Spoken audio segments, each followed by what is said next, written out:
budgeting, curriculum, special education, the different pieces, we see that throughout the different meetings that the board has. But I think the key at the end is that collaboration. I think the key of that is listening. And listening for understanding and asking questions. I find that sometimes the best questions I can ask when I'm working with someone is questions that help not just me better understand, but help them better understand what goal we're trying to reach or what reasons we may have behind the direction that we're moving towards.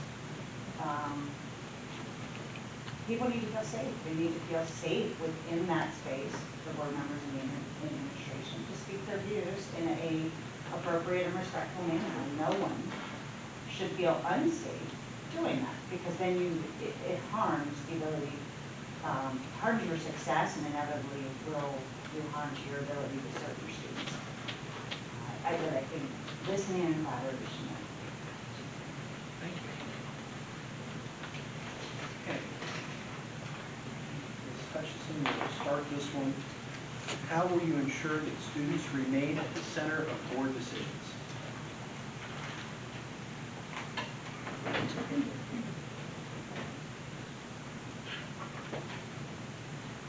I think that best be done through some questions. I'm thinking, like if we're talking about policy, how would you explain this policy to a parent? So getting down to those learning concerns. How will this policy improve the situation, the learning environment of our students? I think that it would be wonderful, as appropriate, to find a space where the board can get a little more involved with the students. You know, there's a lot of different opportunities there, but I think there's kind of this, it's lovely to see the students come in and do their reports. So to them, the board, you know, I'm sure there's still that kind of feeling of, oh my gosh, it's the board. But it's not the same as a student that's never spoken to someone on the board or understood what that role is. So I would wonder if there's opportunities to step into the classrooms, to step into the schools, and give them a viewpoint into what we do. If we do, you know, what if we did a model board of directors and had some students come in and sit down and say, okay, let's get some policies out there. What do you think we need? Have some real interaction so that they understand what we're doing. Maybe they grow their interest in local service and really get that. I think it's important to talk to parents to help to hear what their students' needs are. Sometimes students will talk to, and to the teachers. Every student's different. They may feel more comfortable speaking to a teacher. They may feel comfortable speaking to their parent, or maybe somebody totally else. So we need to find that space to make them comfortable, but at the same time to get some of those ideas from those people that they're comfortable with, where their safe spaces, so that we can hear better what they need and what their needs are. I think one of the greatest things we can do for the students is help them learn how to advocate for themselves. I think as a parent, I figured out, it took a while, but I figured out as my oldest got into that high school space, that was key. They had to be able to advocate for their needs. So maybe we then and there we're teaching the kids how to advocate so they can tell us too what they need. Ms. Bayless, how will you ensure that students remain at the center of board decisions? That's easy. All you do is every single thing that you do on this school board, whether it's make a comment, place a vote, make a recommendation, etc.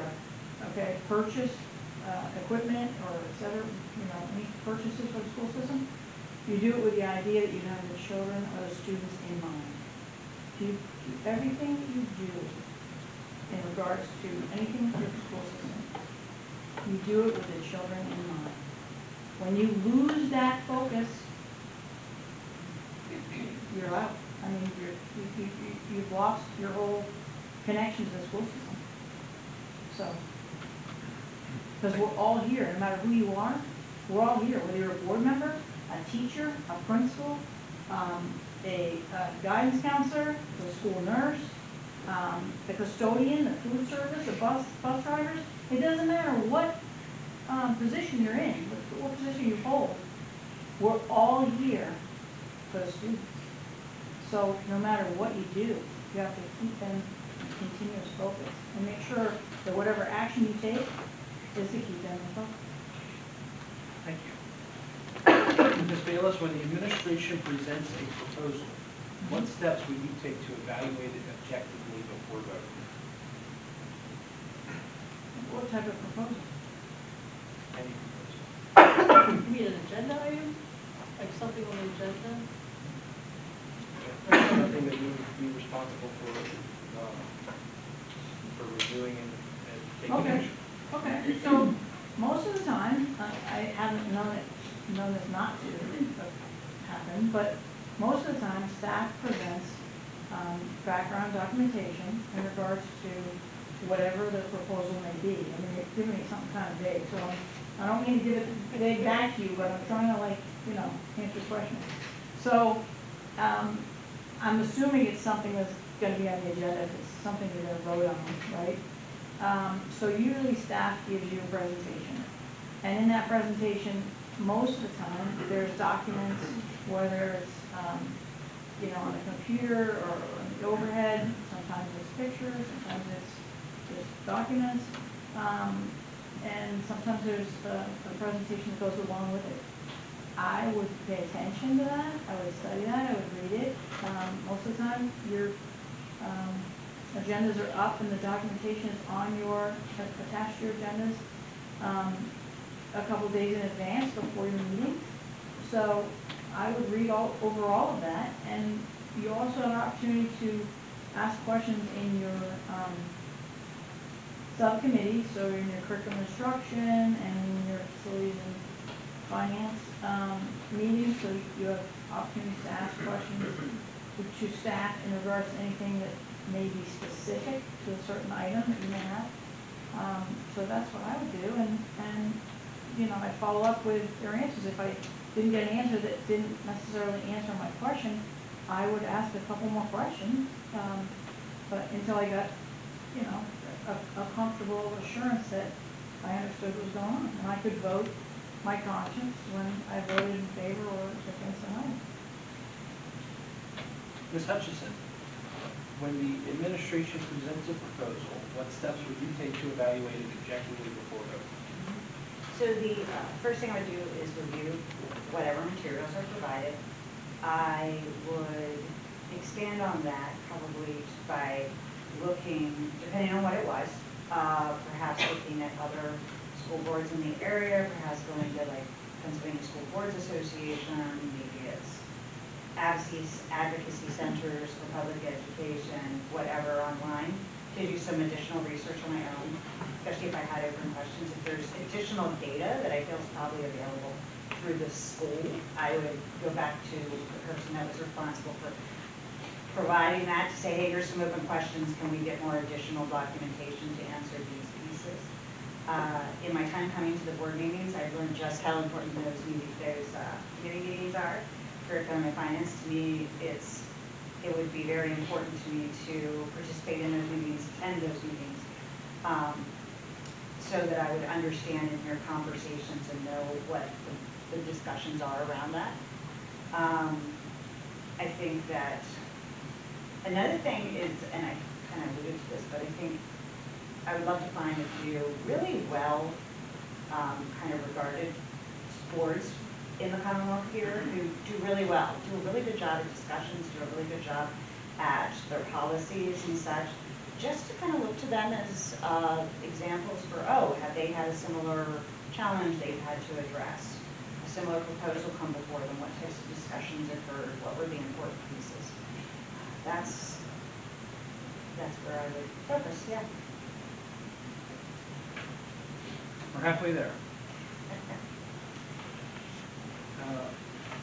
Ms. Hutchison, how would you balance the diverse needs and viewpoints of students, parents, staff, and community members? By talking to them, because at the end of the day, I can't write anyone's story.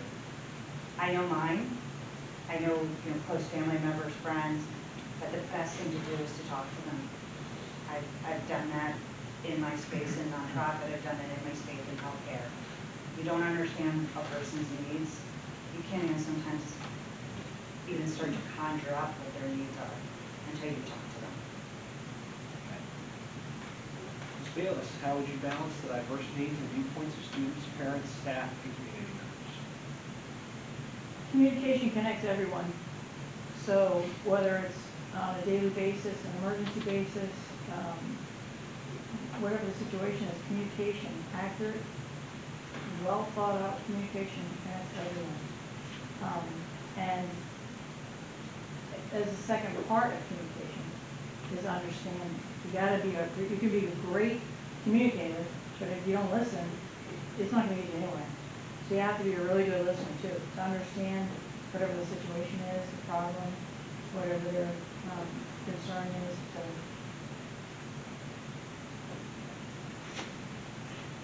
Ms. Bayless, how would you approach difficult budget decisions when resources are limited? So that's actually pretty easy too. I mean, not easy to do, but easy to answer. The focus, like you asked earlier, how do you stay focused on the students? The focus is on the students, number one. And the second focus should be on their academics, okay? I know this is a big sports community. Sports is great. Sports, I'm very strong and believer in sports is very important in the school system because I think sports keeps many students in the classroom. I think a lot of kids would not necessarily stay in the classroom if it wasn't for their sports that they have to look forward to. I had experiences with many families that had kids that they thanked me for different things that I did because their students actually stayed in school instead of dropping out because their kids could still participate in sports. So sports are important, but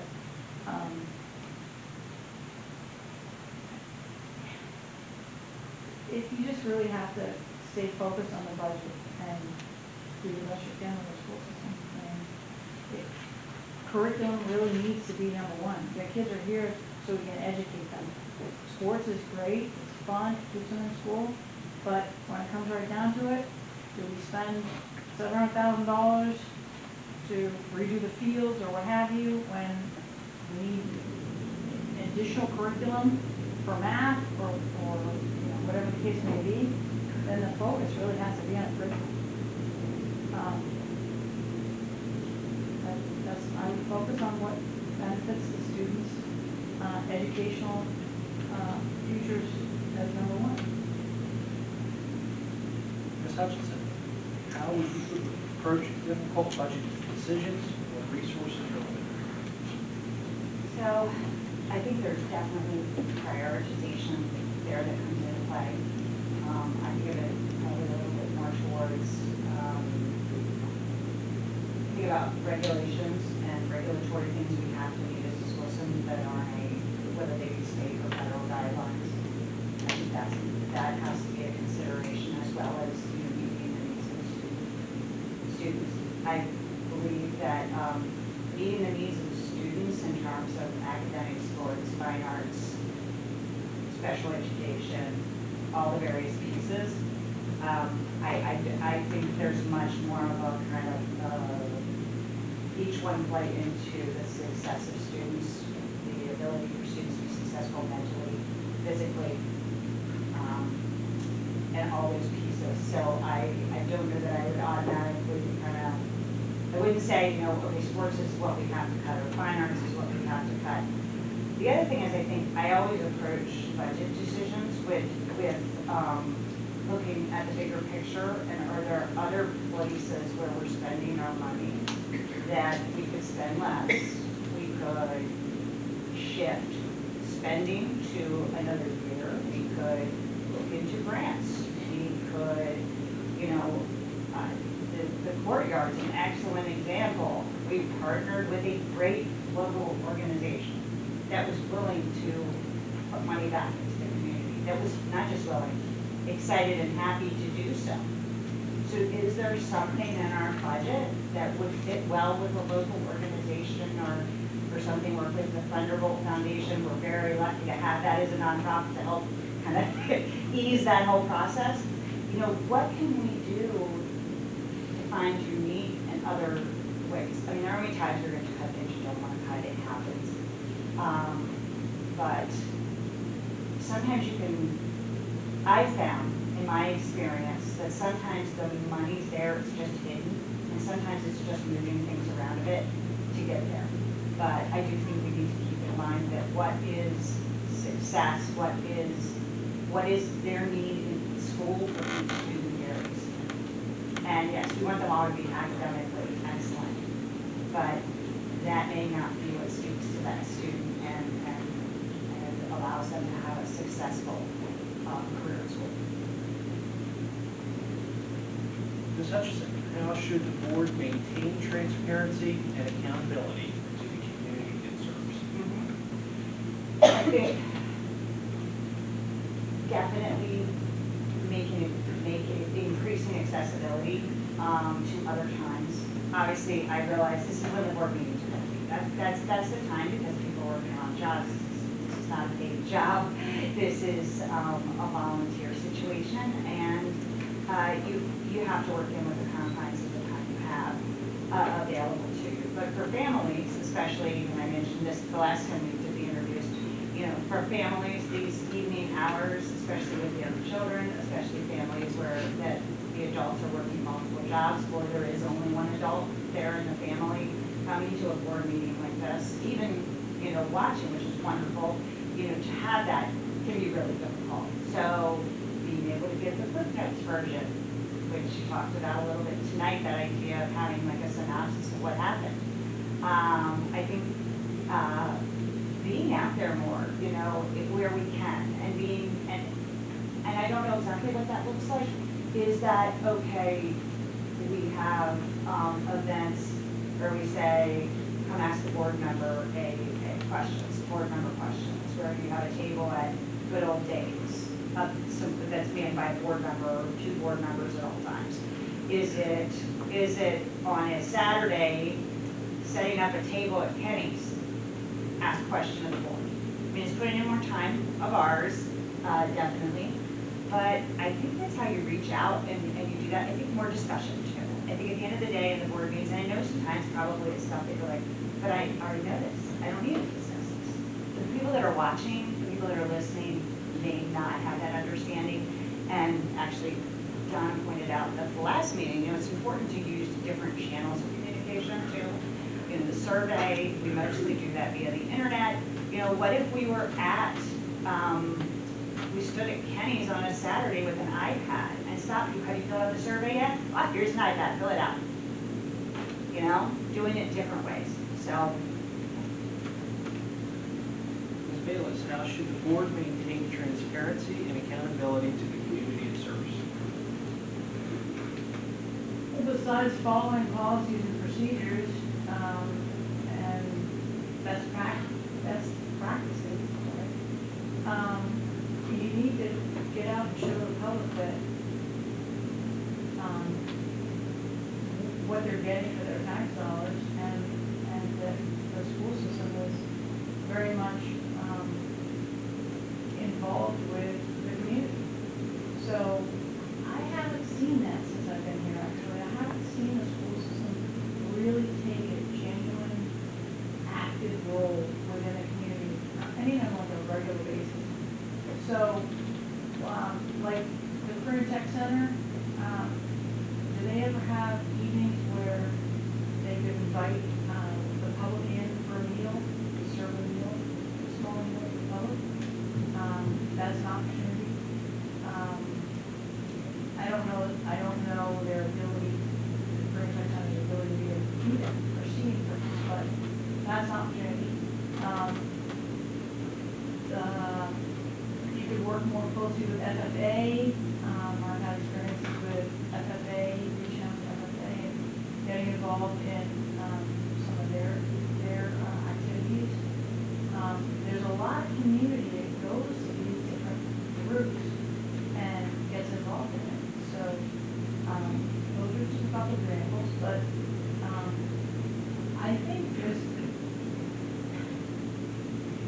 I think holding yourself to a very high esteem, holding yourself as individual board members to a very high esteem, and doing that so that you guys set an example for your administration and your faculty and staff that are under you.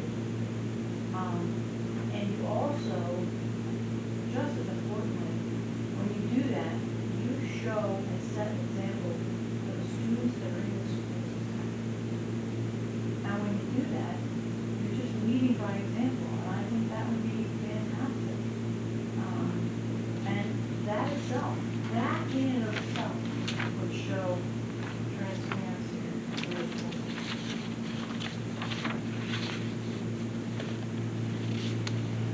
Ms. Bayless, how would you handle disagreements with other board members while still working toward collective goals?